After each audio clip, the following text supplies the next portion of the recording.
For those of you who have taken my Complete Illustration Art course, the extended version, you will have become familiar with this color triangle, which is called the Barin color triangle. In addition to what I'm showing you in this video on how to achieve color variety, I want to mention the Barin color triangle because there are 7 forms of color which the Barin color triangle shows you here. And as you can see, there is white, gray, black, tone, tint, color, and shade. When you apply these to color variety, you're able to achieve a great deal of color variety. But you need to know how to apply these 7 forms of color in addition to what I'm going to show you about analogous colors found on the color wheel that you see here, and also scumbling, or color mingling, as it can be referred to, or broken color as well, which consists of having a colored surface, and then over that colored surface you apply a different color, usually a cool color over a warm color, or a warm color over a cool color, to create color vibrancy. So for example, I selected the blue, rather this is the blue, this one here is the blue-green, this one is the blue. So I can take that blue and then just drag my brush over the orange color and let some of that orange show through, and you can see that there is color variety here, the blue and the orange color, and this creates a color vibrancy because of this warm-cool contrast. So this is an additional way to achieve color variety, but it's not just this, it's also what I'm going to show you here, using analogous colors and opposing colors, as well as what I'm going to show you now, using the 7 forms of color to achieve color variety.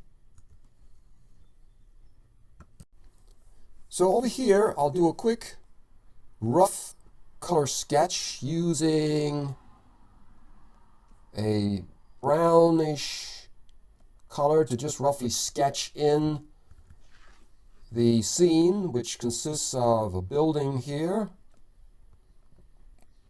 and an additional building added onto this building,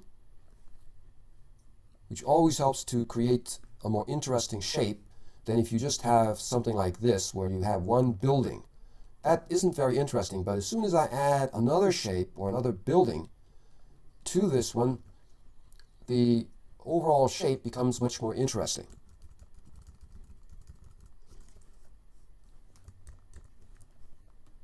Then I'll have a mountain here coming down like this, and some trees back here like that, and some bushes. Also maybe a road leading up toward the building. Maybe a fence. And a secondary interest further back in space, another building back here.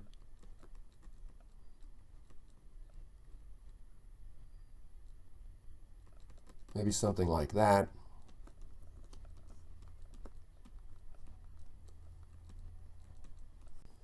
Instead of a road here, I'm going to change that to a stream going back toward the building and no fence. Otherwise, this part's going to look too similar to what I'm going to be doing later on. And later on, I'll show you how to achieve color variety using the color circle as well as the scumbling or broken color technique. But right now, I want to focus on creating color variety with the Barin color triangle. And what I'm going to do is start laying in some of the big masses of color and value, and I'll start off with tone. And according to the Barin color triangle, tone is the result of mixing a pure color with a neutral gray. So for example, if I did something like this, I add a pure color here for the trees in the background, and then I add a neutral gray.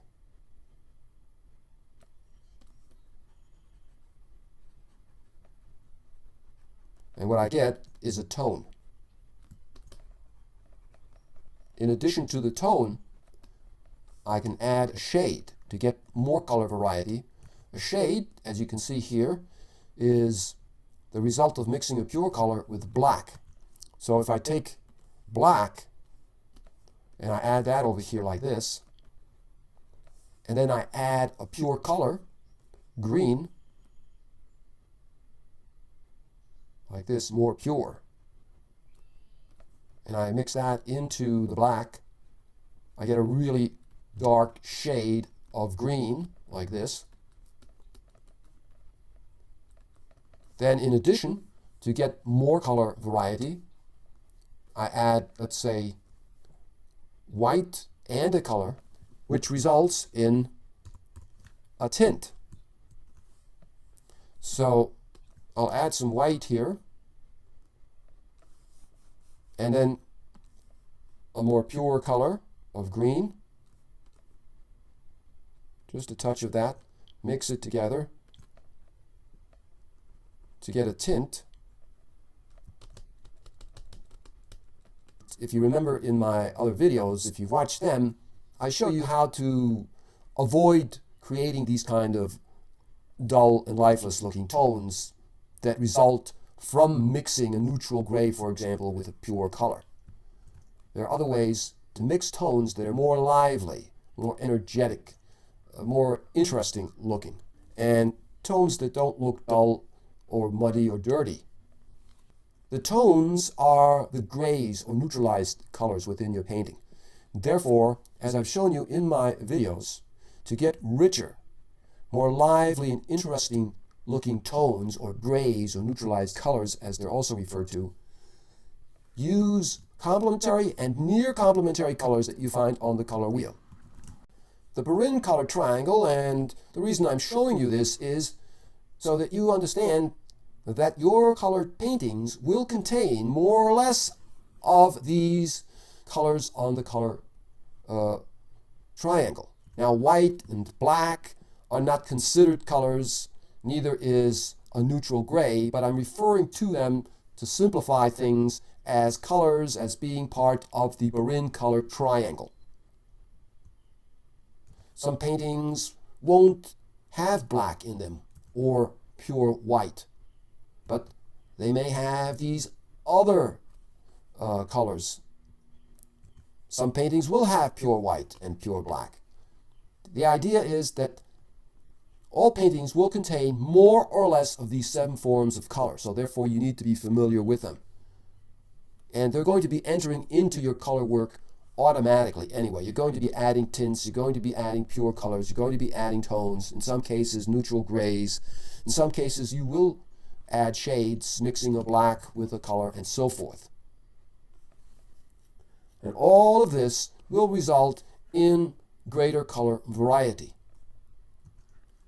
Later on in the larger painting that I'm going to be doing, when you look at the color in that painting, you'll be able to find many of these 7 forms of color.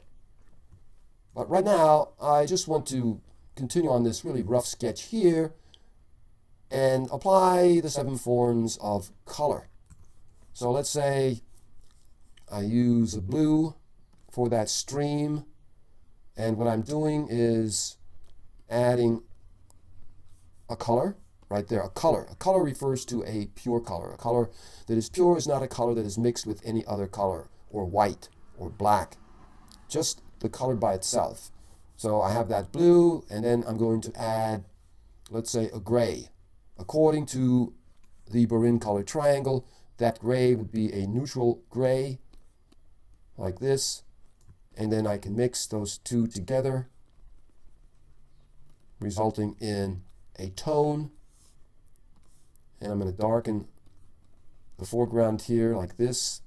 And what I've done is I've quickly added a shade, because when you go to the color picker and you move the little circle down like that, more and more black is being added. And when you add black to a color, as you can see here on the color triangle, the result is a shade. So I'm adding a shade here, a shade of blue. For the sky over here, I want a blue tone, resulting from mixing white and a shade of blue. So I can do this. Go to the color picker and select a shade of blue, like that. Add it over here. And then I can add white to it, like this. And, okay, now what I'm going to do is start working with the color picker. And these kind of colors, the color forms of the Burin color triangle will enter into this painting automatically. Going to the color picker, I can automatically just get a tint or a shade or a neutral gray or a black or a white, whatever I need. But whatever colors I use in combination of colors, they will always be colors that are part of the 7 forms of color found on the Burin color triangle. So I could do something like this. Let's say I add a color here, and then over that blue I'm going to add a warm color, a red, and then I'm going to cool that red down. So therefore I'm adding also a shade here, shade of red, and I think I'll add an orange color, a brighter color. So I'm adding a color, a more pure color right here, and let's say right there as well. And then for the sky, going right over the cool color, I'm going to add a warmer color. Mixing warm and cool through this broken color technique or scumbling technique. Also getting some of that warm color of the sky into this little stream. White, which again is part of the Burin color triangle, I could add that as well, and maybe I could add something over here, right here, that is white, but it's an off-white. I don't need to add a pure white. A pure white would be too strong, would pop out too much. Now for a black, instead of just a pure black, I can add, let's say, a blue that is a near black. So I come way down here, somewhere around here, and that would read as almost a black within the painting. But if it's too strong, if it's a pure black, it usually pops too much. And therefore, it needs to be toned down a bit, something like that. And then I could add a color to that building in the back there. Warmer color on it as well. It's very abstract now, very rough as you can see. Not even sure what this is going to be yet. As I'm laying down the color, I'm applying more or less of these 7 forms of color. Now, for the sky, I added that warmer color, but to create more color vibrancy, I add a cooler color over the warmer color. Just like I showed you here in this example right there. Using the scumbling technique, adding color variety this way, and a more vibrant color is the result. And then what I've done is I've added a tint of the blue. Going to the color picker, you can see I moved the little circle up toward the tint area. So I've automatically already added a tint. Then I've already added a white, which you can see right there, that off-white. I've added a black, but not a pure black, right there next to the white. So already these forms of color are entering into this painting. And of course there are a lot of tones or grays, grayed greens, grayed blues. Tones, remember, are grayed or neutralized colors. Then there is the color that is more pure, that you see here on the Burin color triangle, which occurs here, where the buildings are that are getting more of the light falling on them. Now, it may not be pure orange color. It doesn't matter. It comes close to being a pure color, so it's referred to on the color triangle as a color, or rather a color that is more pure. When the color triangle says color, it refers to a color that is more pure. However, it doesn't have to be a pure color as long as it appears more brilliant than the other colors. It is referred to as a color on the Marin color triangle. So I have color here in this little rough abstract painting, as well as many of the other 7 forms of color. As I'll be showing you later in the video, to get more color variety, I use analogous colors from the color wheel. So what I'm going to do here to get more color variety into this painting, I'm going to add some analogous colors. I have a lot of green right now, and therefore I'll add some blue-green as well as some yellow-green, which are analogous colors to the green. Thereby, I'm able to get more color variety into this little painting here. So I'll add some blue-green. And again, I'm using the color picker. I don't have to go here to this color triangle to mix my colors. I get them right here. I get the tints, the tones, the gray, the white, the black, the shade, the color, everything right here from the color picker. And I can add some of that blue-green back here. Let me add a little more green to it. Get the right saturation and value. And add this broken color. Let some of the green underneath show through as I'm adding the blue-green. And then some yellow-green. Something like this maybe. A bit to the foreground. Letting the darker tone show through, the darker green. Also adding some warmer color into the cooler color. So therefore, since these analogous colors here are cooler colors, I'll add some colors from the opposite side of the color wheel right there to add more color vibrancy and energy to the colors. And I think I'll add an orange color like this. Just a few spots of orange can really enliven the whole colored area and add color vibrancy and color variety and color interest. And I'll add some yellow-green right here where the trees are, making a lighter value so that that dark roof of the building shows up better. And I'll get rid of that tint there. It's way too cool. So I have some light against dark and then dark against light trees right over here. You see, this is light and that's dark. So it's light against dark. And then it's the reverse, dark against lighter trees back here. So that's the principle of design called alternation. And it also helps to create more depth here.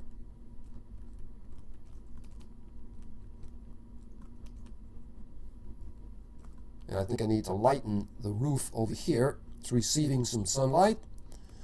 And then make this part of the building more of a yellow-orange here. It's receiving more light like that.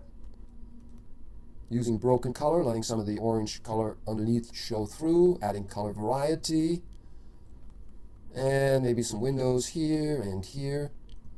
Just a suggestion of windows.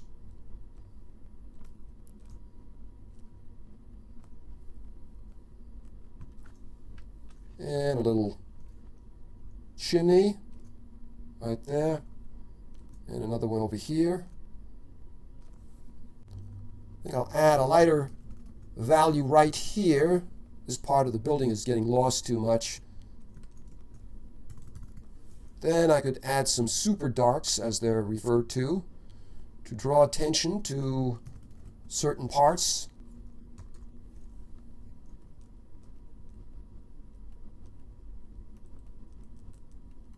Add a few of them around here like this. Add some light against dark, dark against light that you see right there. Those could be bushes. And some super darks right here where the roof is, like that.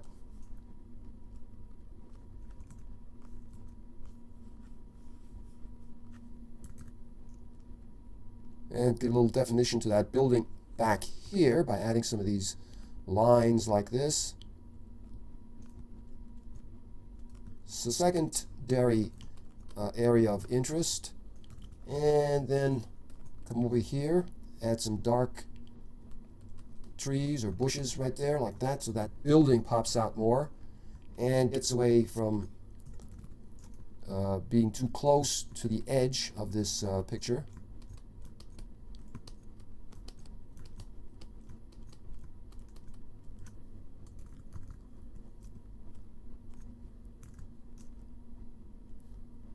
And I think I'll add a little window right there, and maybe a door right there, like that.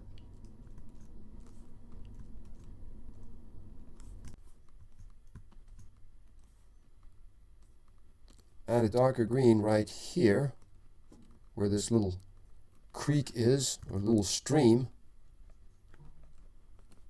Give some definition to it.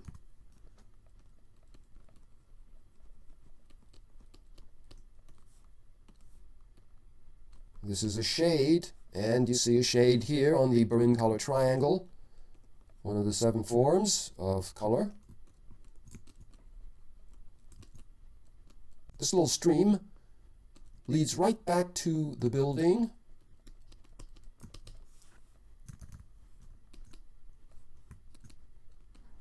So I'm changing where the door is. I'm going to put the door over here, I think.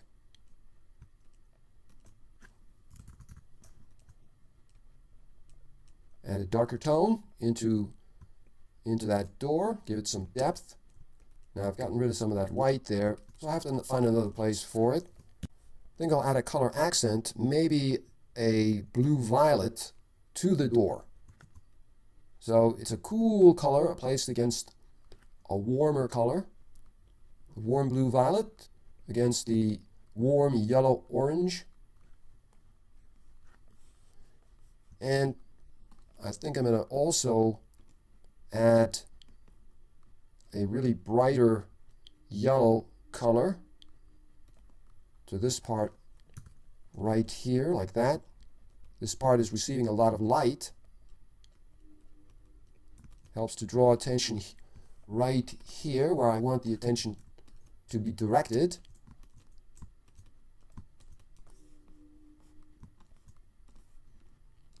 And add some brighter green as well. So this makes a nice little area here of various colors, drawing attention here.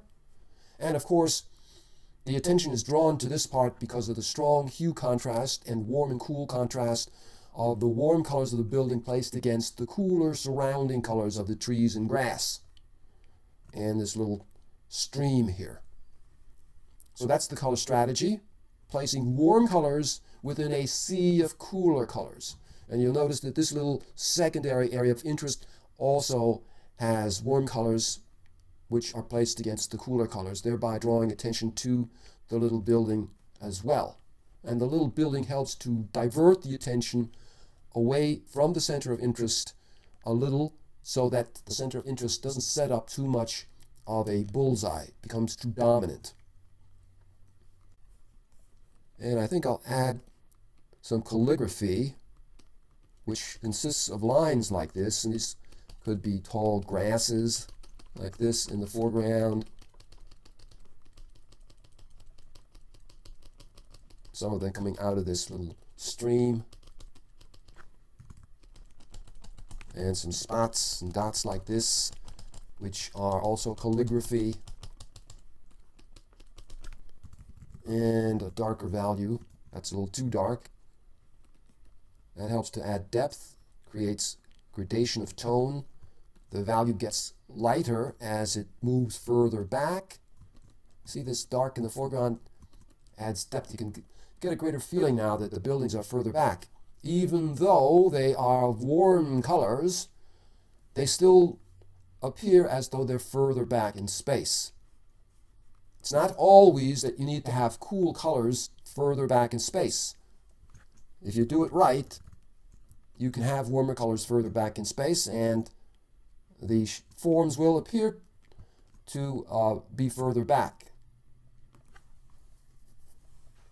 I think I'll put a frame around this little rough color sketch, like this.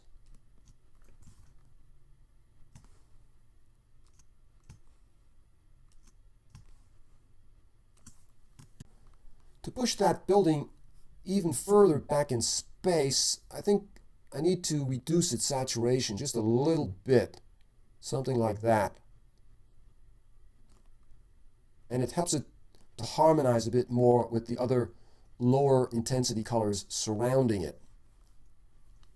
Now, since I lost that white that was there, I want to get it back. Using an off-white in a painting, especially next to dark values that look almost black, helps to attract attention to where that strong contrast of value occurs. But not only that, white helps to make the colors appear more vivid, more interesting looking. So I'm going to add, let's say, an off-white of yellow, orange, or orange. So it's not quite white, but it will read as a white. That's too strong. So maybe a fence here like this. Going back to that smaller building.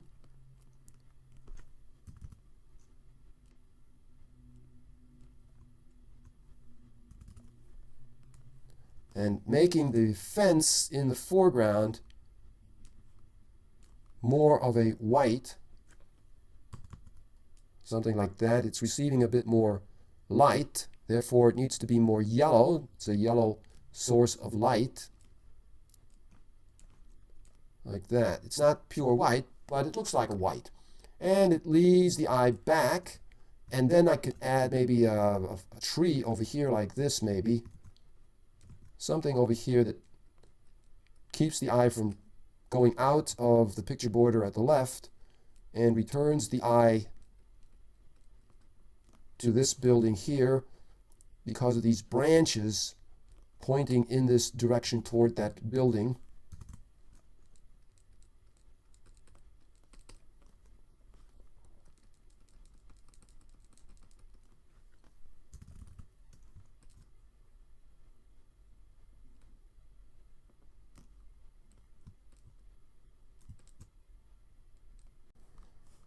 I decided to get rid of that tree and just put a bush here like this to stop the eye. The tree didn't work very well. And some other things about the composition that you might want to know is that, for example, see this right here? That line, this creates a line. It's an implied line. It's not an actual line. Even though you see there's this irregularity here, you get the feeling, though, that there is this line. And it draws the eye down to the building here. This stops the eye from going out of the picture area at the left. The fence draws the eye back to the large building here in the foreground. And I'm going to add a few flowers here and there, repeating that yellow, orange, and orange color, like this, that is found in the or on the building. And a few white flowers like this, creating a nice little busy area. A decorative look results from this texture that is applied. This is a form texture. The form of the flower is being repeated. You see how interesting this area right there is compared to the surroundings. The surroundings are not as interesting, and they shouldn't be. Otherwise, they would draw too much attention away from the center of interest, which is this area right here. Now, you notice down here, I didn't continue the painting all the way down to the edge. And many times, you'll see artists not continuing the painting all the way to the edge. And what that does is it gives a feeling of spontaneity to the painting. And I think I'll add a darker tone right there. give it a little more form to that hill.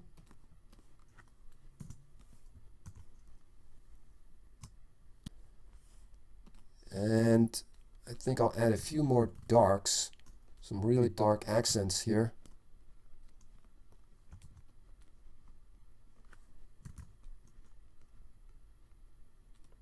Like this.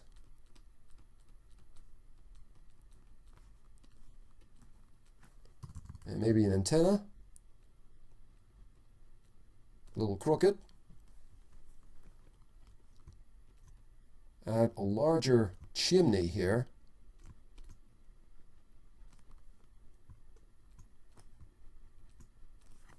Straightened out the antenna, and I think it needs a bit brighter color and a little more yellow in it, where the light is falling on the building, right there like that. And maybe a little right here. And I think that's about it. Not going to add much more. Maybe a few more spots here and there where the stream is here. And some spots, some calligraphy over here.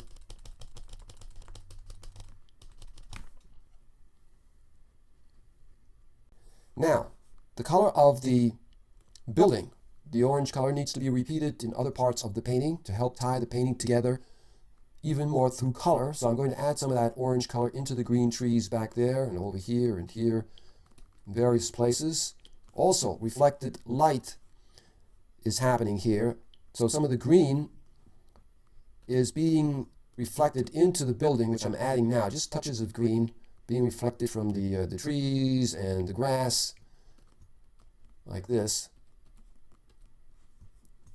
And that helps to tie the painting together through color.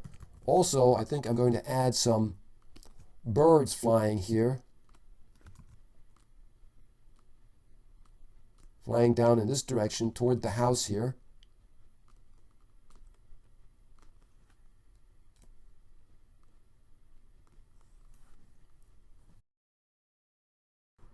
And now I've come to the end of this video.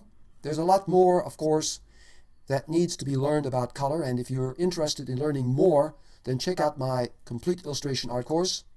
I hope that you will try to apply what I've shown you here. And if you're able to, I think you're going to see an improvement in your color.